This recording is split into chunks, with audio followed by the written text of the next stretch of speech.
ಆತ್ಮೀಯ ವೀಕ್ಷಕ ಬಂಧುಗಳೇ, ಭಾರತ ದರ್ಶನ ಮಾಲಿಕೆಯಲ್ಲಿ ಇಂದು ವ್ರತಗಳ ಬಗ್ಗೆ, ಇದೇ ತಿಂಗಳು ಬರ್ತಕ್ಕಂಥ ಗೌರಿ ಗಣೇಶ ವ್ರತ ಮತ್ತು ಇತರ ವ್ರತಗಳ ಬಗ್ಗೆ ಕೆಲವು ಮುಖ್ಯ ಅಂಶಗಳನ್ನು ನಿಮ್ಮ ಮುಂದೆ ಹಂಚಿಕೊಳ್ತಾ ಇದ್ದೀನಿ. ಈ ಒಂದು ವ್ರತವು ಭಾರತದಲ್ಲಿ ಅತ್ಯಂತ ಪ್ರಸಿದ್ಧಿಯಾಗಿದೆ.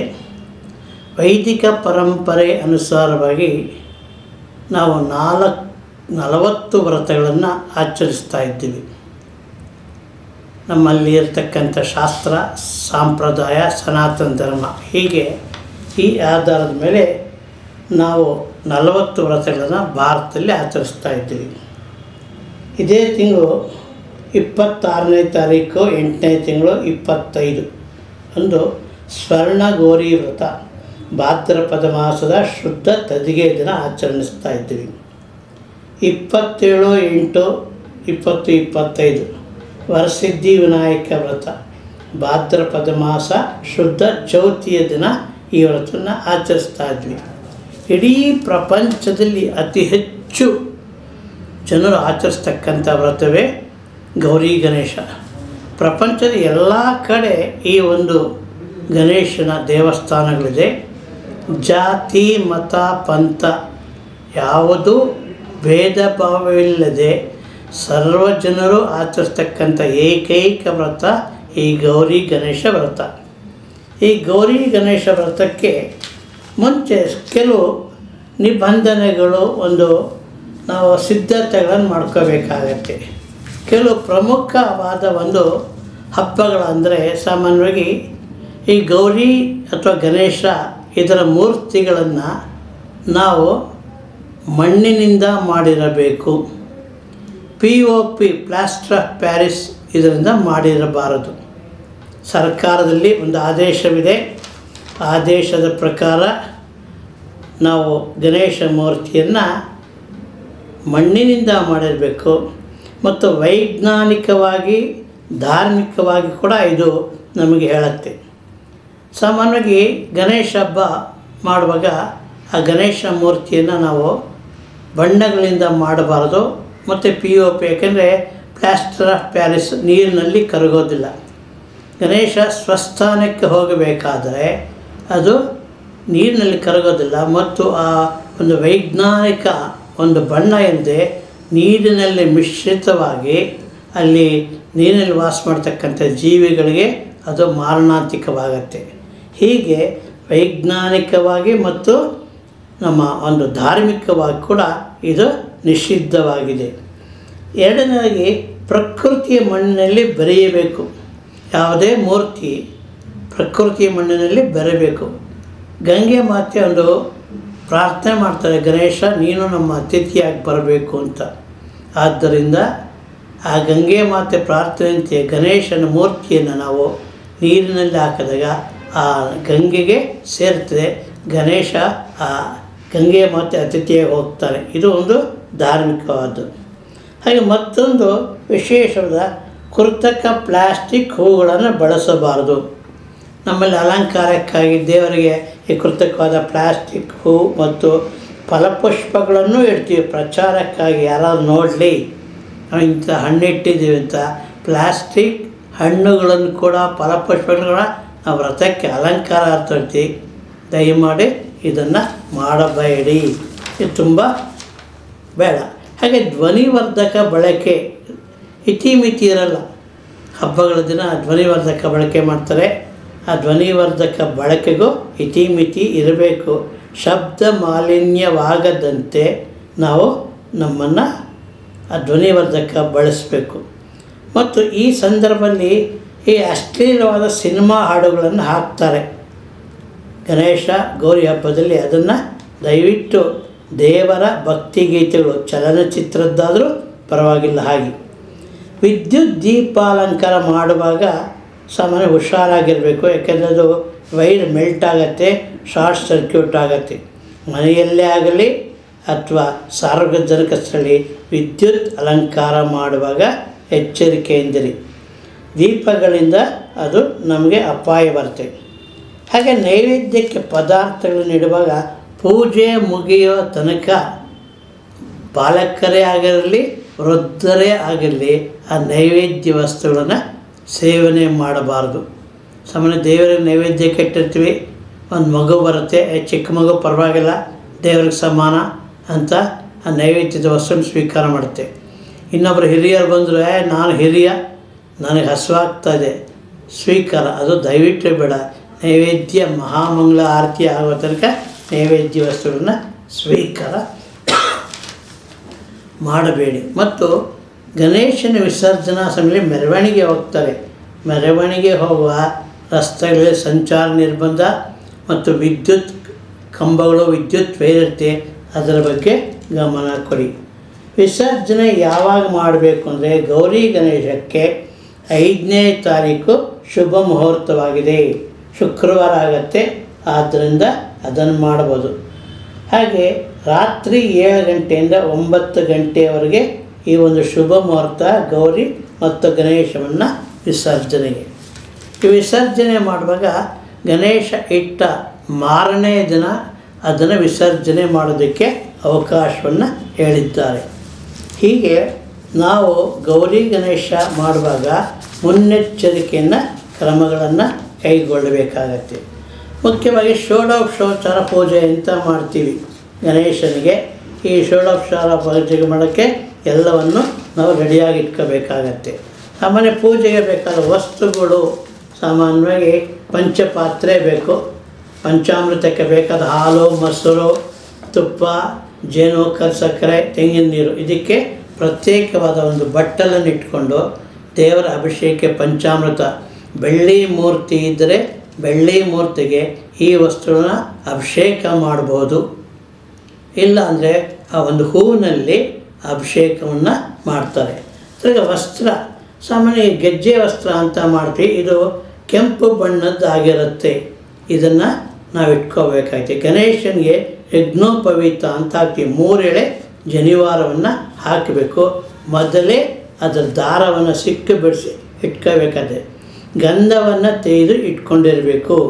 ಅಕ್ಷತೆ, ಇಲ್ಲಿ 2 ರೀತಿಯ ಅಕ್ಷತೆ ಇದೆ, ಅರಶಿನ ಮತ್ತು ಕುಂಕುಮ ಎರಡರಲ್ಲೂ ಮಾಡ್ತಾರೆ. ಆದರೆ ಅಕ್ಷತೆ ಅಕ್ಕಿಯಲ್ಲಿ ನುಚ್ಚು ಇರಬಾರ್ದು, ಅದನ್ನು ಇಟ್ಕೊಳ್ಳಿ. ಕರ್ಪೂರ, ಸಾಧ್ಯವಾದಷ್ಟು ಕರ್ಪೂರವನ್ನು ಸಿದ್ಧವಾಗಿ ಇಟ್ಕೊಂಡಿರಬೇಕು.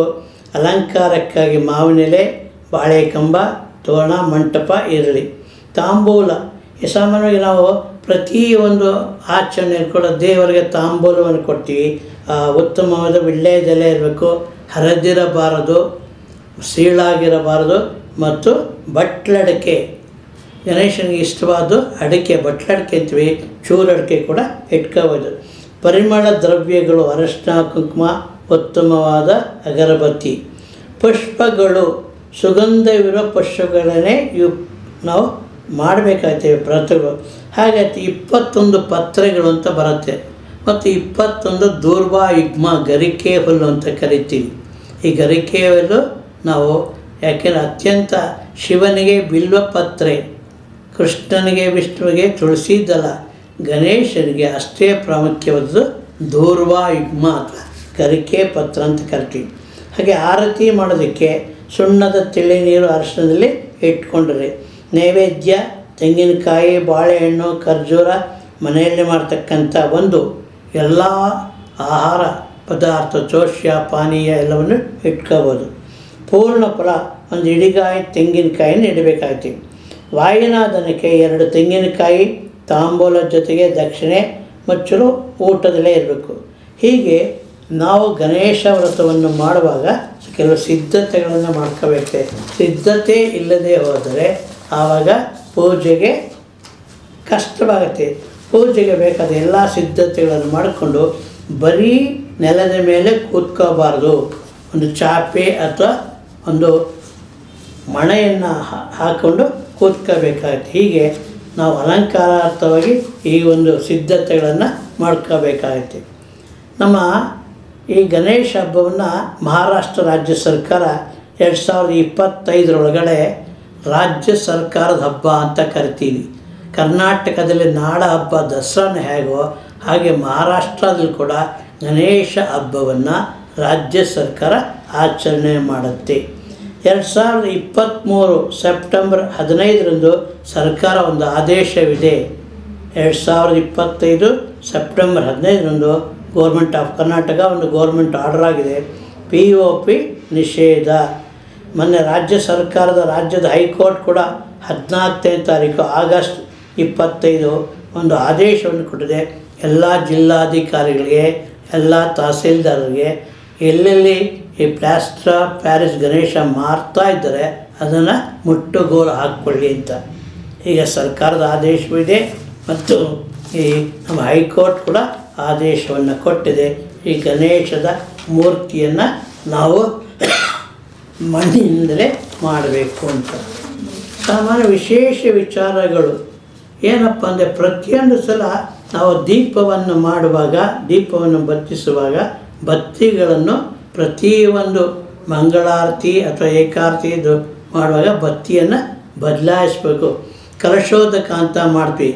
ಕಲಶದಲ್ಲಿ ಆಚಮನೀಯಕ್ಕೆ ಕಲಶದ ನೀರನ್ನು ಬಳಸಬಾರದು, ಪ್ರೋಕ್ಷಣೆಗೆ ಮಾತ್ರ ಬಳಸಬೇಕಾಗಿದೆ. ಪೂಜೆಗೆ ಕಾಯಿಸಿದ ಹಸುವಿನ ಹಾಲನ್ನೇ ಬಳಸಬೇಕು, ಅದರಿಂದ ಹಸಿ ಹಾಲನ್ನು ಬಳಸುವಾಗಲ್ಲ. ಮೊಟ್ಟ ಮೊದಲಾಗಿ ಈ ತುಳಸಿಯನ್ನು ನಾವು ಬಳಸಬಾರದು, ಏಕೆಂದರೆ ಬಳಸುವುದಕ್ಕೆ ತುಳಸಿ ಅದು ಬೇಡ ಅಂತ ನಮ್ಮ ವೇದವ್ಯಾಸರೇ ಹೇಳಿದ್ದಾರೆ. ಹೀಗೆ ನಾವು ತುಳಸಿಯನ್ನು ಗಣಪತಿಗೆ ತುಳಸಿಯ ವಿನಾಯಕಂ ಅಂತದೆ. ವಾಯನ ದಾನಕ್ಕೆ 2 ತೆಂಗಿನಕಾಯಿ ಇಡಬೇಕು, 5 ವಿಳೆಯದೆಲೆ ಇಡಬೇಕು. ಹಣ್ಣುಗಳನ್ನು ದಕ್ಷಿಣೆ ಸಹಿತ ಅರ್ಧ ಸೇರು ಅಕ್ಕಿ ಇಡಬೇಕು. 2 ಬಾಳೆ ಎಲೆಯನ್ನು ಮುಚ್ಚಿ ಬ್ರಾಹ್ಮಣರನ್ನು ಪೂರ್ವಕ್ಕೆ ಕೂಡಿಸಿ ಈ ಒಂದು ವಾಯನ ದಾನವನ್ನು ಕೊಡಬೇಕಾಗತ್ತೆ. ಗೌರಿ ವ್ರತವನ್ನು 16 ವರ್ಷಗಳ ಕಾಲ ಆಚರಿಸಬೇಕು. 16 ಗ್ರಂಥಿಗಳೆಲ್ಲ ದಾರವನ್ನು ಕಟ್ಟಿಕೊಳ್ಬೇಕು. 16 ಬಾಗಿನವನ್ನು ದಾನ ಮಾಡಬೇಕು. ಈ 16 ಸಂಖ್ಯೆಗೆ ಸುವರ್ಣ ಅಂತ ಹೆಸರು. ಅದಕ್ಕೆ ಗೌರಿ ಹಬ್ಬಕ್ಕೆ ಇದು ವಿಶೇಷವಾದ ಮಹತ್ವವಿದೆ. ಈ ಸಾಮಾನ್ಯ ಮತ್ತೊಂದು, ನಾವು ಯಾವುದೇ ಒಂದು ವ್ರತವನ್ನು ಮಾಡುವಾಗ ಕೆಲವು ನಿಬಂಧನೆಗಳು ಅಂತ ಇರುತ್ತೆ. ಏನು ನಿಬಂಧನೆಗಳು ಅಂದರೆ, ಸಾಮಾನ್ಯ ನಾವು ಸ್ನಾನ ಮಾಡಿ ಒಂದು ಹೊಸ ಬಟ್ಟೆ ಅಥವಾ ಒಂದು ಮಡಿಯನ್ನು ಇಟ್ಕೊಂಡು ಮಾಡಬೇಕಾಗತ್ತೆ. ಆದ್ದರಿಂದ ಸ್ನಾನ ಮಾಡದೆ ಈ ದೇವರ ಪೂಜೆಯನ್ನು ಮಾಡಬಾರದು. ಕೆಲವು ನಿಷಿದ್ಧ ಕಾಲಗಳು ಅಂತದೆ. ಅಧಿಕ ಮಾಸ, ಶ್ರೈ ಮಾಸ ನಿಷಿದ್ಧ ಕಾಲಗಳು. ಆಷಾಢ ಮಾಸದಲ್ಲೂ ಮಾಡಬಾರ್ದು. ಈ ಪೂಜೆಯಲ್ಲಿ ಧ್ಯಾನ, ಆವಾಹನಾದಿ, ಆಸನ, ಪಾದಯೋ ಪಾದ್ಯಂ ಅಂತಾರೆ. ಪಾದ್ಯಂ ಅಂದರೆ ಕಾಲಿಗೆ ಒಂದು ನೀರನ್ನು ಹಾಕೋದು, ಅದು 2 ಸಲ ಹಾಕಬೇಕಾಗತ್ತೆ. ಅರ್ಘ್ಯಯೋ ಅಂದರೆ ಮುಖೇ ಆಚಮನೀಯಂ ಅಂದರೆ 3 ಸಲ 3 ಉದ್ದರಣೆ ನೀರನ್ನು ಬಿಡಬೇಕಾಗ್ತದೆ. ಹಾಗೆ ವಸ್ತ್ರ ಈ ನಮ್ಮ ಗಣೇಶನ ಕೆಂಪು ವಸ್ತ್ರವನ್ನು, ಈ ಕೆಂಪು ಒಂದು ಹತ್ತಿಯಿಂದ ಮಾಡುತ್ತಾರೆ ವಸ್ತ್ರವನ್ನು ಹಾಕಬೇಕಾಗ್ತದೆ. ಜನಿವಾರಕ್ಕೆ ಅರಶಿನವನ್ನು ನಾವು ಬಳದಿರಬೇಕು.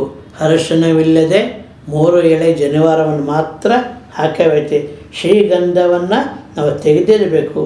ಧೂಪಕ್ಕೆ ರೆಡಿಯಾಗಬೇಕು ಮತ್ತು ನೈವೇದ್ಯಕ್ಕೆ ಇಟ್ಕೊಂಡಿರಬೇಕು. ಆಚಮನಕ್ಕೆ ಬೇರೆ ನೀರು ಇರಬೇಕಾಗ್ತಿ. ಹಣ್ಣು ಕಾಯಿ ಸಮರ್ಪಣೆ, ತಾಂಬೂಲ, ಎಲೆ ಅಡಿಕೆ ಇರಬೇಕಾಗತ್ತೆ. ಪ್ರದಕ್ಷಿಣೆ ನಮಸ್ಕಾರವನ್ನು 3 ಸಲ ಮಾಡಬೇಕಾಗತ್ತೆ. ಕೊನೆಯ ಸಲ ಏನು ನಾವು ಯಾನಿ ಕಾನಂಚ ಪಾಪಾನಿ ಜನ್ಮಾಂತರ ಕೃತಾನಿತ ತಾನಿ ವಿನಶ್ಯಂತಿ ಪ್ರಾದಕ್ಷಿಣ್ಯಾತ್ ಪದೇ ಪದೇ ಪಾಪೋಹಂ ಪಾಪಕರ್ಮಾಹಂ ಪಾಪಾತ್ಮ ಪಾಪ ಸಂಭವ ತ್ರಾಹ್ಯಾಂ ಕುಪಿಯಾದೇವ ಶರಣಾಗತ ವತ್ಸಲ. ಪ್ರತಿ ಒಂದು ಗಣೇಶನಿಗೆ ಎಲ್ಲೋ ನಂತರ ಪ್ರದಕ್ಷಿಣೆ ನಮಸ್ಕಾರವನ್ನು ಮಾಡಬೇಕಾಗಿದೆ. ಕೆಲವೊಂದು ಸಲ ಪುನಃ ಪೂಜೆಯನ್ನು ಕೂಡ ಮಾಡ್ತಾರೆ. ಆ ಪುನಃ ಪೂಜೆಯ ನಂತರ ಈ ಒಂದು ಮಂತ್ರಪುಷ್ಪವನ್ನು ಹೇಳ್ತಾರೆ. ಎಲ್ಲ ವ್ರತಗಳಿಗೆ ಬೇಕಾದ ಒಂದು ಸಾಮಗ್ರಿಗಳು. ಯಾವುದೇ ಪೂಜೆ ನಮ್ಮ ಹಿಂದೂ ಸಂಪ್ರದಾಯದ ಮೂಲಕ ಪ್ರಪ್ರಥಮವಾಗಿ ನಾವು ಗಣೇಶನನ್ನೇ ಪೂಜೆ ಮಾಡ್ತೀವಿ.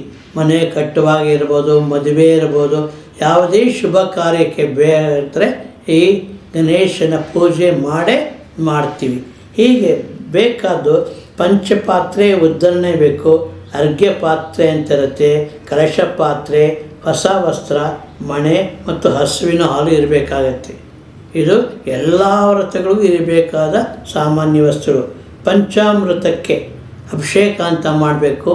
ಪ್ರತಿಯೊಂದು ದೇವತಾ ಪೂಜೆಯಲ್ಲಿ ಪಂಚಾಮೃತ ಸ್ನಾನ ಮಾಡ್ತಾರೆ. ಹಾಲು, ಮೊಸರು, ತುಪ್ಪ, ಜೇನುತುಪ್ಪ, ಸಕ್ಕರೆ ಮತ್ತು ಎಳ್ನೀರು ಇದು ಪಂಚಾಮೃತಕ್ಕೆ ಬೇಕಾದ್ದು. ಇದನ್ನು ವಿಧವಾಗಿ ಸಾಮಾನ್ಯವಾಗಿ ಒಂದು ಬಟ್ಟಲ್ಲಿ ಎಲ್ಲವನ್ನು ಸೇರಿಸಿ ಮಾಡ್ತಾರೆ.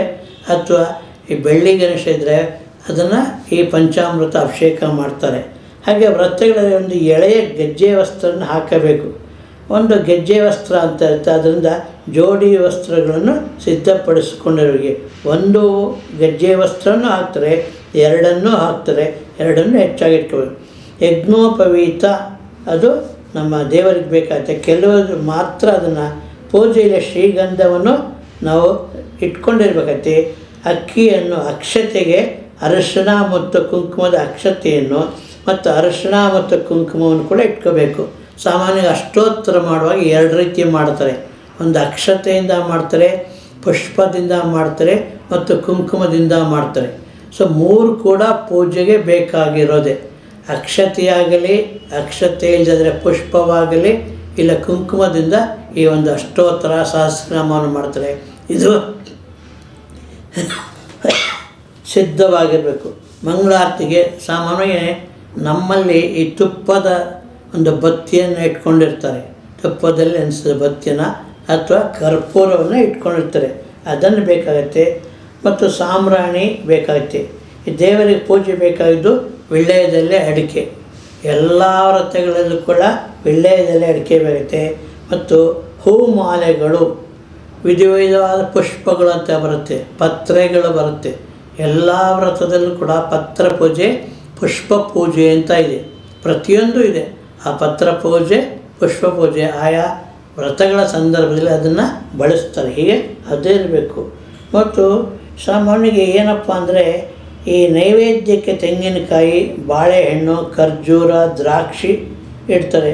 ಗಣಪತಿಗೆ ಅಚ್ಚು ಬೆಲ್ಲ ಇಡ್ತಾರೆ, ಪಂಚಕಜ್ಜಾಯ ಅಂತ ಮಾಡ್ತಾರೆ.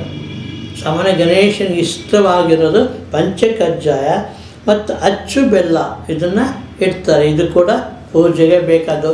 ಮತ್ತು ವ್ರತಗಳಲ್ಲಿ ಕೂಡ ಸಾಮಾನ್ಯ ಹೋಮ ಹವನ ಮಾಡುವಾಗ ಈ ಬೆಲ್ಲದ ಅಚ್ಚನ್ನು ಬಳಸ್ತಾರೆ. ಅದರಲ್ಲಿ ಇವು ವ್ರತಗಳಿಗೆ ಬೇಕಾದ ಒಂದು ಸಿದ್ಧತೆಗಳು. ಹೀಗೆ ಗಣೇಶನ ಒಂದು ಮೂರ್ತಿ ಭಾಳ ವಿಶೇಷವಾಗಿದೆ. ಈ ವಿಶೇಷವಾದ ಒಂದು ಇದನ್ನು ಮಹಾರಾಷ್ಟ್ರ ಸರ್ಕಾರದಲ್ಲಿ ಈ ಸ್ವತಂತ್ರ ಹೋರಾಟಕ್ಕೆ ಬಾಲ್ ಗಂಗಾಧರ್ ತಿಲಕ್ ಅವರು ಒಂದು ಈ ಗಣೇಶ ಮೂರ್ತಿಯನ್ನೇ ವ್ರತವನ್ನೇ ಆಚರಿಸಿ ಹಿಂದೂಗಳನ್ನು ಒಗ್ಗೂಡಿಸಿದರು, ಹಿಂದೂಗಳನ್ನು ಏಕತೆ ತಂದರು. ಹೀಗೆ ನಾವು ನಮ್ಮ ಇಷ್ಟಾರ್ಥ ಸಿದ್ಧಿಗಾಗಿ, ನಮ್ಮ ಸಕಲ ಒಂದು ದೋಷ ನಿವಾರಣೆಗಾಗಿ ಈ ಗಣೇಶನ ವ್ರತವನ್ನು ಮಾಡಬೇಕು. ಮಹಾಭಾರತದಲ್ಲಿ ಒಂದು ಪ್ರಸಂಗ ಬರುತ್ತೆ. ರುಕ್ಮಿಣಿ ಹೇಳ್ತಾಳೆ ಶ್ರೀಕೃಷ್ಣನಿಗೆ, ನಾವು ಗಣೇಶ ಪೂಜೆಯನ್ನು ಏಕೆ ಮಾಡಬೇಕು ಅಂತ. ಕೃಷ್ಣನು ಆ ಒಂದು ಪೂಜೆಯನ್ನು ಮಾಡೋದಿಲ್ಲ. ಆ ಕಾರಣ ಒಂದು ಸಮಂತಕ ಮಣಿಯ ಒಂದು ಕಳುವಾದಾಗ ಅದರ ಆಪಾದನೆ ಕೃಷ್ಣನ ಮೇಲೆ ಬರುತ್ತೆ. ಕೃಷ್ಣನೇ ಆ ಸಮಂತಕ ಮಣಿಯನ್ನು ಕದ್ದಿದ್ದಾನೆ ಅಂತ. ನಂತರ ನಾರದರು ಹೇಳ್ತಾರೆ ಗಣೇಶನ ಪೂಜೆ ಮಾಡೆವು ಅಂತ. ಆಗ ಆ ಗಣೇಶನ ಪೂಜೆ ಮಾಡಿದ ನಂತರ ಸಮಂತಕ ಮಣಿಯನ್ನು ಹುಡುಕೊಂಡು ಶ್ರೀಕೃಷ್ಣ ಪರಮಾತ್ಮ ಹೋದಾಗ ಜಾಂಬವಂತನ ಬಳಿ ಇರುತ್ತೆ. ಅದನ್ನು ತಂದು ವಾಪಸ್ ಕೊಡ್ತಾನೆ. ಹೀಗೆ ಚಂದ್ರನಿಂದ ದೋಷ, ಯಾರು ಚೌತಿಯ ದಿನ ಗಣೇಶನನ್ನು ನೋಡ್ತಾರೆ ಅವ್ರಿಗೆ ವರ್ಷ ಪೂರ್ತಿ ಒಂದು ಆಪಾದನೆಗಳು, ಒಂದು ಕಳಂಕಗಳು ಬಂದೇ ಬರುತ್ತೆ. ಇದರ ದೋಷ ನಿವಾರಣೆಗಾಗಿ ಪ್ರತಿಯೊಬ್ಬರು ಕೂಡ ಚೌತಿಯ ದಿನ ಸಮಂತಕೋಪಾಖ್ಯಾನ ಅಂತ ಕರೀತಾರೆ.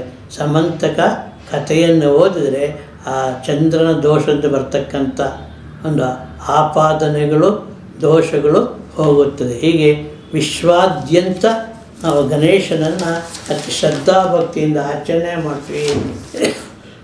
ಈ ಮೂಲಕ ನಾವು ನಮ್ಮ ಸನಾತನ ಧರ್ಮ, ನಮ್ಮ ವೈದಿಕ ಪರಂಪರೆ ಇದನ್ನು ನಾವು ಉಳಿಸ್ತಾ ಇದ್ದೀವಿ. ಪ್ರತಿಯೊಂದು ಕಾರ್ಯದಲ್ಲಿ ವಿಘ್ನಗಳು ಆಗೇ ಆಗತ್ತೆ, ತೊಡಕುಗಳಾಗತ್ತೆ. ನಮಗೇನೂ ಮಾಡೋಕ್ಕಾಗದೇ ಇದ್ದಾಗ ಗಣೇಶನ ಪೂಜೆಯನ್ನು ಮಾಡಿದ್ರೆ ಆ ವಿಘ್ನಗಳು ಹೋಗುತ್ತೆ. ವಕ್ರತುಂಡ ಮಹಾಕಾಯ ಕೋಟಿ ಸೂರ್ಯ ಸಮಪ್ರಭ ಅವಿಘ್ನಂ ಕುರ್ಮ ದೇವ ಸರ್ವಕಾರ್ಯೇಷು ಸರ್ವದಾ ಅಂತ.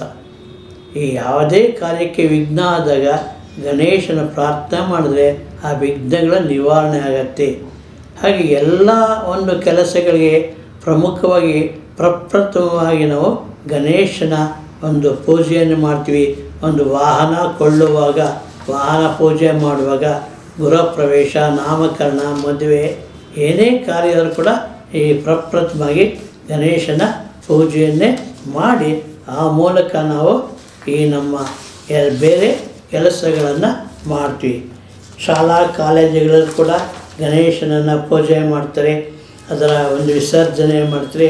ಇದು ಕೂಡ ಒಂದು ಅತ್ಯಂತ ಪ್ರಮುಖವಾದ್ದು. ಪ್ರತಿಯೊಂದು ಕಡೆ ಈ ಒಂದು ಸಂಸ್ಥೆಗಳಲ್ಲಿ ಈ ಗಣೇಶನನ್ನು ಇಡ್ತಾರೆ. ಸಾರ್ವಜನಿಕವಾಗಿ ಇಡುವಾಗ ಕೆಲವು ನಿಬಂಧನೆಗಳು ಬರೋದಿಲ್ಲ. ಏಕೆಂದರೆ ಅಲ್ಲಿ ಈ ಒಂದು ಮಡಿ ಮೇಲಿಗೆ ಅಂತ ಅಲ್ಲದೆ ಹೋದರೂ ಕೂಡ ಕೆಲವು ನಿಬಂಧನೆಗಳು ಇರೋದಿಲ್ಲ. ಆದ್ದರಿಂದ ಮನೆಗಳಲ್ಲಿ ಮಾಡುವಾಗ ವೈದಿಕ ಸಂಪ್ರದಾಯದಂತೆ ಹಿಂದೂಗಳು ಮಾಡ್ತಾರೆ. ಸಾರ್ವಜನಿಕ ಮಾಡುವಾಗ ಕೂಡ ಇರುತ್ತೆ. ಅದರ ಮುನ್ನೆಚ್ಚರಿಕೆ ಬರಬೇಕಾಗುತ್ತೆ. ಸಾಮಾನ್ಯ ಗಣೇಶನ ಮತ್ತೊಂದು ಇಷ್ಟವಾದ ನೈವೇದ್ಯ ಅಂದರೆ ಹುರಿಗಡಲೆಯನ್ನು ಅದನ್ನು ಪುಡಿ ಮಾಡಿ ಸಕ್ಕರೆ ಮತ್ತು ಕೊಬ್ಬರಿಯನ್ನು ಹಾಕ್ತಾರೆ ಮತ್ತು ಒಂದು ಏಲಕ್ಕಿ ಪುಡಿಯನ್ನು ಹಾಕ್ತಾರೆ. ಇದು ಗಣೇಶನಿಗೆ ಅತ್ಯಂತ ಇಷ್ಟವಾದ್ದು. ಹಾಗೆ ಗಣೇಶನ ಹಬ್ಬದ ದಿನ ಪ್ರತಿಯೊಬ್ಬರು 108 ಮನೆಗೆ ಹೋಗಿ ಗಣೇಶನ ಒಂದು ಕಥೆಯನ್ನು ಅಥವಾ ಗಣೇಶನ ದರ್ಶನವನ್ನು ಮಾಡ್ತಾರೆ. ಹೀಗೆ ಗಣೇಶ ವ್ರತ ಇಡೀ ವಿಶ್ವದಲ್ಲಿ ಅತ್ಯಂತ ಹೆಸರುವಾಗಿದೆ. ಪ್ರತಿಯೊಂದು ದೇಶಗಳಲ್ಲಿ ಕೂಡ ಗಣೇಶನ ದೇವಸ್ಥಾನವಿದೆ. ಈ ಗಣೇಶನನ್ನು ಪೂಜಿಸುವ ಮೂಲಕ ವಿನಾಯಕ ಚೌತಿಯಿಂದ ನಾವು ನಮ್ಮ ಇಷ್ಟಾರ್ಥಗಳನ್ನು ಈಡೇರಿಸ್ಕೊಳ್ಬೋದು. ಪ್ರತಿಯೊಬ್ಬರು ಕೂಡ ನಮಗೆ ಈ ಒಂದು ಗಣೇಶನೇ ಸರ್ವವ್ಯಾಪಿಯಾಗಿದ್ದಾನೆ. ಈ ಗಣೇಶನ ಪೂಜೆಯಿಂದ ನಮ್ಮ ವಿಘ್ನಗಳು ನಿವಾರಣೆ ಆಗುತ್ತೆ. ಈ ಯುದ್ಧದಲ್ಲಿ ಜಯ ಗಳಿಸ್ಬೋದು. ಮಹಾಭಾರತ ಯುದ್ಧದಲ್ಲಿ ದುರ್ಯೋಧನನು ಈ ವಿನಾಯಕನನ್ನು ಪೂಜೆ ಮಾಡೋದಿಲ್ಲ. ಆದ ಕಾರಣ ದುರ್ಯೋಧನಿಗೆ ಯುದ್ಧದಲ್ಲಿ ಸೋಲಾಗುತ್ತದೆ. ಪ್ರತಿಯೊಂದು ನಮಗೆ ದೃಷ್ಟಾಂತ ಸಿಗುತ್ತದೆ. ಪೂಜೆಯ ಮಹತ್ವ, ಪೂಜೆಯ ಆಚರಣೆ ಮಾಡುವಾಗ ನಾವು ಶ್ರದ್ಧಾ ಭಕ್ತಿಯಿಂದ ಇರಬೇಕು. ಪೂಜೆಗೆ ಕುಳಿತಾಗ ಪೂಜೆ ಮುಗಿಯುವ ತನಕ ನಾವು ಆ ಜಾಗವನ್ನು ಬಿಟ್ಟು ಹೋಗಬಾರ್ದು. ಎಲ್ಲ ಸಲಕರಣೆಗಳನ್ನು ಇಟ್ಟುಕೊಂಡು ಪೂಜೆ ಸಮಾಪ್ತಿ ಆಗುವವರೆಗೆ ನಾವು ಅಲ್ಲಿ ಇರಬೇಕಾಗುತ್ತೆ. ಈ ಪುರೋಹಿತರು ಅಷ್ಟೇ ಬಂದಾಗ ಅಲ್ಲಿರ್ತಕ್ಕಂಥ ಒಂದು ಸಾಮಗ್ರಿಗಳನ್ನು ಸದುಪಯೋಗ ಮಾಡಿಕೊಳ್ಳೋದಕ್ಕೆ ಯಾರು ಕರ್ತಲ್ಲ ಅವ್ರಿಗೆ ಅವಕಾಶವನ್ನು ಕೊಡಬೇಕು. ನಿಧಾನವಾಗಿ ಮಂತ್ರಗಳನ್ನು ಪಠಿಸಿ ಆ ಮಂತ್ರಕ್ಕಿರ್ತಕ್ಕಂಥ ಮಹತ್ವವನ್ನು ತಿಳಿದು ಅದನ್ನು ಪೂಜೆ ಮಾಡೋದಕ್ಕೆ ಹೇಳಬೇಕು. ಆ ಥರವಾಗಿ ಮಾಡ್ತಕ್ಕಂಥದ್ದು. ನಾವು ತಲೆ ಸ್ನಾನ ಮಾಡ್ತೀವಿ, ತಲೆ ಒಣಗಿರೋದಲ್ಲ, ಹಾಗೆ ಪೂಜೆಗೆ ಕುಳಿತ್ಕೊತೀವಿ, ಅದು ಮಾಡಬಾರ್ದು. ಮತ್ತು ಹೊಸ ಬಟ್ಟೆಯನ್ನು ಸಾಂಪ್ರದಾಯಬದ್ಧವಾಗಿ ನಮ್ಮ ಹಿಂದೂ ಸಂಪ್ರದಾಯ ಮೂಲಕ ಎಲ್ಲ ಹಬ್ಬಗಳಲ್ಲಿ ಹಾಕ್ತಾರೆ. ಅದು ವಿಶೇಷವಾಗಿ ದೀಪಾವಳಿ, ಯುಗಾದಿ ಮತ್ತು ಗಣೇಶ ಹಬ್ಬದ ದಿವಸ ಹೊಸ ಬಟ್ಟೆಯನ್ನು ಮಕ್ಕಳಿಗೆ, ಹಿರಿಯರಿಂದ ಬಾಲಕರಿಗೆ ಹಾಕ್ಕೊಂತಾರೆ. ಸಂತೋಷ ಸಂಭ್ರಮವನ್ನು ವ್ಯಕ್ತಪಡಿಸ್ತಾರೆ. ಅನೇಕ ಕಡೆ ಅನೇಕ ಸಾಂಸ್ಕೃತಿಕ ಕಾರ್ಯಕ್ರಮಗಳು ನಡೀತಿದೆ. ಹರಿಕಥೆ ಇರ್ಬೋದು, ಸಂಗೀತ ಕಾರ್ಯಕ್ರಮದು, ವಾದ್ಯಗಳು, ವೀಣಾವಾದನ, ಭಾಳಷ್ಟು ಈ ಸಾಹಿತ್ಯ ಸಾಂಸ್ಕೃತಿಕ ಕಾರ್ಯಕ್ರಮಗಳು ಕೂಡ ಈ ಹಬ್ಬದ ದಿನ ನಡೆಯುತ್ತೆ. ಕೆಲವು ಕಡೆ 21 ದಿನಗಳ ಗಣೇಶನನ್ನು ಪೂಜೆ ಮಾಡ್ತಾರೆ. ಸಾಮಾನ್ಯವಾಗಿ ನಮ್ಮಲ್ಲಿ ಇರ್ತಕ್ಕಂಥ ನಿಯಮ ಅಂದರೆ ಗಣೇಶನ ಪೂಜೆ ನಂತರ 9 ದಿನದ ಒಳಗಡೆ ಗಣೇಶನ ವಿಸರ್ಜನೆ ಮಾಡಬೇಕು ಅಂತ. ಮತ್ತೊಂದು ತುಳಸಿ ಹಾರವನ್ನು ಗಣೇಶನ ಪೂಜೆಗೆ ನಾವು ಬಳಸೋದಿಲ್ಲ. ಎರಡನೇ ಜ್ಞಾಪಕಟ್ಟು. ದೀಪವನ್ನು ಬೆಳಗುವಾಗ ನಾವು ಹಿರಿಯರಾಗಲಿ ಯಾರಾಗಲಿ ಆ ವಸ್ತ್ರಕ್ಕೆ ದೀಪ ತಗಲದಂತೆ ಎಚ್ಚರಿಕೆಯನ್ನು ವಹಿಸಬೇಕಾಗುತ್ತೆ. ಆ ಥರವಾಗಿ ದೀಪ ಅಂಟಿಸುವಾಗ ವಸ್ತ್ರಗಳ ತೆಗೆ ಅನಾಹುತವಾಗುತ್ತೆ. ದೀಪ ಬೆಳಗುವಾಗ, ಮಂಗಳಾರತಿ ಮಾಡುವಾಗ ಆ ದೀಪಗಳ ಬಗ್ಗೆ ಎಚ್ಚರಿಕೆ ಇರಬೇಕು. ಮತ್ತು ಎಲ್ಲರೂ ಕೂಡಿ ಸಂತೋಷದಿಂದ ನಲಿಯುವ ಹಬ್ಬವೇ ವಿನಾಯಕ ಹಬ್ಬ. ಶಾಲಾ ಕಾಲೇಜು, ಸಾರ್ವಜನಿಕ ಸಮಾರಂಭಗಳು, ಸರ್ಕಾರ ಎಲ್ಲೂ ಕೂಡ ಮಾಡುತ್ತೆ. ಹೀಗೆ ನಮ್ಮ ಪವಿತ್ರವಾದ ಹಿಂದೂ ಧರ್ಮದ ಆಧಾರ ಸ್ತಂಭಗಳೇ ಹಬ್ಬಗಳು, ವ್ರತಗಳು. ಕಾಲಾನುಕಾಲಕ್ಕೆ ಬದಲಾವಣೆ ಆಗ್ತಾಯಿದೆ. ಆ ಬದಲಾವಣೆ ಆದರೂ ಕೂಡ ನಮ್ಮ ಧರ್ಮ, ನಮ್ಮ ಸಂಸ್ಕೃತಿಯನ್ನು ನಾವು ಉಳಿಸಿ ಬೆಳೆಸಬೇಕು. ಇದು ಮನೆಗಳಲ್ಲಿ ಮಾಡಿ ಮಕ್ಕಳಿಗೆ ತಿಳಿಸಾಗ ಅವರು ಮುಂದೆ ಅದನ್ನೇ ಮುಂದುವರಿಸ್ತಾರೆ. ಅದರಿಂದ ಪ್ರತಿಯೊಂದು ಸಾಂಪ್ರದಾಯವೂ ತಾಯಿ ತಂದೆ ಅಜ್ಜ ತಾತ ಇದ್ದಾಗ ಅದನ್ನು ನೋಡಿ ಚಿಕ್ಕ ಮಕ್ಕಳು ಕಲಿಯುತ್ತಾರೆ. ಹೀಗೆ ನಾವು ಮಾಡಿದ್ದನ್ನು ನಮ್ಮ ಚಿಕ್ಕವರು, ನಮ್ಮ ಮಕ್ಕಳು ಕಲಿತರೆ ಮುಂದೆ ಅದೇ ಬೆಳಕೊಂಡು ಹೋಗುತ್ತೆ. ನಾವು ಬಾಯಲ್ಲಿ ಹೇಳೋದಕ್ಕಿಂತ ಆಚರಿಸಿ ಮಾಡಿದರೆ ಯಾವ ಸಂಪ್ರದಾಯದಲ್ಲಿ ಯಾವ್ಯಾವ ರೀತಿ ಮಾಡಬೇಕು. ಯಾಕೆಂದರೆ ಪ್ರತಿಯೊಂದು ವ್ರತಕ್ಕೆ ಕೂಡ ಅದರದ್ದೇ ಆದ ನಿಬಂಧನೆಗಳು, ಅದರದ ಕಟ್ಟುಪಾಡುಗಳಿದೆ. ಅದನ್ನು ಅನುಸರಿಸಬೇಕು. ಯಾವುದೇ ಕಾಲಕ್ಕೂ ನಿರ್ಲಕ್ಷ್ಯವಾಗಲಿ, ಕೇವಲ ತೋರಿಕೆಗಾಗಿ, ಕೇವಲ ಮೊಬೈಲ್ ಫೋಟೋ ತೆಗೆಯೋದಕ್ಕಾಗಿ, ವಿಡಿಯೋಗಾಗಿ ಈ ಹಬ್ಬವನ್ನು ವೈಭವೀಕರಣ ಮಾಡಿ ಬೇರೆಯವ್ರಿಗೆ ಹಾಕ್ಬೋದು ಎಲ್ಲ ಸರಿಯೇ. ಆದರೆ ಅದನ್ನು ತೋರಿಕೆಗೆ, ಒಂದು ವೈಭವಕ್ಕಾಗಿ ನಾನು ಮಾಡಿದೆ ಅಂತ ತೋರಿಸ್ಕೊಡೋದಕ್ಕೆ ಈ ಫೋಟೋಗಳನ್ನು ಶೇರ್ ಮಾಡ್ತಾರೆ, ಹಾಕ್ತಾರೆ. ಹಾಕಿದರೂ ಕೂಡ ಅದರಲ್ಲಿ ನೈಜವಾಗಿರಬೇಕೇ ವಿನಃ ಪ್ರತಿಯೊಂದಕ್ಕೂ ಕೂಡ ಅದನ್ನೇ ನಾವು ಪೂಜೆಗಿಂತ, ಭಕ್ತಿಗಿಂತ, ಶ್ರದ್ಧೆಗಿಂತ ಈ ಫೋಟೋಗಳು ತೆಗೆಯೋದ್ರೊಳಗಡೆ ನಿರಂತರವಾಗಿರ್ತಾರೆ. ಕುಟುಂಬದವರು, ಚಿಕ್ಕವರು, ದೊಡ್ಡವರು ಎಲ್ಲರೂ ಅಷ್ಟೇ. ಇದು ಅನಾವಶ್ಯಕ. ಪೂಜೆ ಆದಮೇಲೆ ಎಲ್ಲ ಮಾಡೋದು ಚೆನ್ನಾಗಿರುತ್ತೆ. ಮತ್ತು ಪೂಜೆಯ ಮಧ್ಯೆ ಓಡಾಡಬಾರದು. ಒಂದು ಕೂತವರಾಗಲಿ, ಪುರೋಹಿತರಾಗಲಿ ಮಧ್ಯೆ ಒಂದು ಸಮಯ ಬ್ರೇಕ್ ತೆಗೆದುಕೋಬಾರ್ದು. ನಿರಂತರವಾಗಿ ನಡಿಬೇಕು. ಈ ಗಣೇಶ ವ್ರತಕ್ಕೆ 1 ಗಂಟೆಗಳ ಕಾಲ ಬೇಕಾಗುತ್ತೆ. ಗೌರಿ ವ್ರತ ಮಾಡಬೇಕಾದ್ರೆ ಸುಮಾರು 1.5 ಗಂಟೆಯಿಂದ 2 ಗಂಟೆ ಬೇಕಾಗತ್ತೆ. ಆದ್ದರಿಂದ ಆ ಸಮಯದಲ್ಲಿ ಈ ಮೊಬೈಲನ್ನು ಬಳಸಬೇಡಿ. ಮೊಬೈಲ್ ಸ್ವಿಚ್ ಆಫ್ ಮಾಡಿ ಇಟ್ಕೊಳ್ಳಿ. ಈಗ ಅದೇ ಅಡೆತಡೆ ಮಾಡುತ್ತೆ. ಶ್ರದ್ಧೆ ಇರಲಿ, ಏಕಾಗ್ರತೆ ಇರಲಿ, ಭಕ್ತಿ ಇರಲಿ. ನಿರ್ಮಲವಾದ ಭಕ್ತಿ ಇದ್ದರೆ ದೇವರು ಒಲಿಯುತ್ತಾನೆ. ಕೆಲವು ಡಾಂಬಿಕತನಕ್ಕಾಗಿ, ತೋರಿಕೆಗಾಗಿ ಮಾಡಬೇಡಿ. ಪ್ರತಿಯೊಬ್ಬ ಗಂಡ ಹೆಂಡತಿ, ತಾಯಿ ತಂದೆ ಯಾರೇ ಇರಲಿ ಒಟ್ಟಾಗಿ ಮಾಡಬೇಕು. ಗಂಡ ನೀನು ಮಾಡೋ ಅಥವಾ ಹೆಂಡತಿ ನೀನು ಮಾಡೋ ಅಂತ ಹೇಳಬಾರ್ದು. ಒಂದು ಯಾವುದೇ ದೇವತಾ ಕಾರ್ಯ ಮಾಡುವಾಗ ಸಂಸಾರ ಎಂದರೆ ಗಂಡ ಹೆಂಡತಿ ಇಬ್ಬರು ಮಾಡಿದರೆ ಫಲ. ಒಂದು ಯಾತ್ರೆಗೆ ಹೋಗಲಿ, ಒಂದು ಪೂಜೆಗೆ ಹೋಗಲಿ, ಅದು ಇಲ್ಲೇ ಹೋದರೆ ಆ ಫಲ ಇಬ್ಬರಿಗೂ ಬರಲ್ಲ. ಹಾಗೆ ಮಕ್ಕಳು ಇದ್ದಾಗ ಮಕ್ಕಳನ್ನು ಕೂಡಿಸ್ಕೋಬೇಕು. ಆ ಪೂಜೆಗೆ ಎಲ್ಲ ವಸ್ತುಗಳನ್ನು, ಉಪಕರಣಗಳನ್ನು ಬಳಸಬೇಕು. ನೀನು ಪೂಜೆ ಮಾಡೋ ಅನ್ನೋ ಬದಲು ಪ್ರತಿಯೊಬ್ಬರು ಕೂಡ ಆ ಪೂಜೆಯ ವಸ್ತುಗಳನ್ನು ಬಳಸಿ ಪೂಜೆ ಮಾಡೋ ಕುಟುಂಬದಲ್ಲಿ. ಇದರಿಂದ ಆ ಕುಟುಂಬಕ್ಕೆ ಶ್ರೇಯಸ್ಸಾಗತ್ತೆ, ಅಭಿವೃದ್ಧಿ ಆಗತ್ತೆ ಮತ್ತು ಅವರು ಇಚ್ಛಿಸಿದ ಎಲ್ಲ ಕೆಲಸಗಳು ಕೂಡ ಸಂಪೂರ್ಣವಾಗುತ್ತೆ. ನಂಬಿಕೆ, ಶ್ರದ್ಧೆ, ಶ್ರದ್ಧಾವಾನ್ ಲಭತೆ ಜ್ಞಾನಂ ಅಂತ ಒಂದು ಯುಕ್ತಿ ಇದೆ. ಆ ರೀತಿ ಈ ದೇವರನ್ನು ನಂಬಿದರೆ ನಮ್ಮ ಇಷ್ಟಾರ್ಥಗಳು ನೆರವೇರುತ್ತೆ. ಇದಕ್ಕೆ ಅನೇಕ ದೃಷ್ಟಾಂತಗಳು ನಮ್ಮ ಪುರಾಣಗಳಲ್ಲಿ ಬರುತ್ತೆ. ಹೀಗೆ ಗಣೇಶ ಚೌತಿಯ ಶುಭಾಶಯಗಳನ್ನು ತಿಳಿಸುತ್ತಾ ಈ ಗೌರಿ ಗಣೇಶ ವ್ರತ ಎಲ್ಲರಿಗೂ ಸನ್ಮಂಗಳವನ್ನು ಮಾಡಲಿ. ಸರ್ವೇ ಜನಾಃ ಸುಖಿನೋ ಭವಂತು, ಸಮಸ್ತ ಕಲ್ಯಾಣವಂತು ಅಂತ ಹೇಳುತ್ತಾ ಈ ಒಂದು ವ್ರತಾಚರಣೆ ಎಲ್ಲರೂ ಮಾಡಬೇಕು. ತಮ್ಮ ತಮ್ಮ ಕಷ್ಟಗಳನ್ನು ಹೋಗಲಾಡಿಸ್ಕೋಬೇಕು ಅಂತ ಹೇಳುತ್ತಾ ಇಂದಿನ ಕಾರ್ಯಕ್ರಮವನ್ನು ಮುಗಿಸ್ತಾ ಇದ್ದೀನಿ. ಮುಂದಿನ ಸಂಚಿಕೆಗಳಲ್ಲಿ ವಿಶೇಷವಾದ ಧಾರ್ಮಿಕ ಹಬ್ಬಗಳು, ಧರ್ಮದ ಆಚರಣೆಗಳು ಹೇಗೆ, ಅದನ್ನು ಪ್ರಶ್ನೋತ್ತರದ ಮೂಲಕ ನಿಮ್ಮ ಮುಂದೆ ಹೇಳಲು ಇಚ್ಛಿಸುತ್ತೀನಿ. ಇಂತಿ ನಿಮ್ಮ ವಿಶ್ವಾಸ ಯಲಹಂಕದ KS ವಿಜಯಕುಮಾರ್. ವಂದನೆಗಳೊಂದಿಗೆ. VK digital news YouTube channel ಅನ್ನು ಲೈಕ್ ಮಾಡಿ, ಸಬ್ಸ್ಕ್ರೈಬ್ ಮಾಡಿ ಮತ್ತು ಹೆಚ್ಚಿನ ಜನರಿಗೆ ಶೇರ್ ಮಾಡಿ.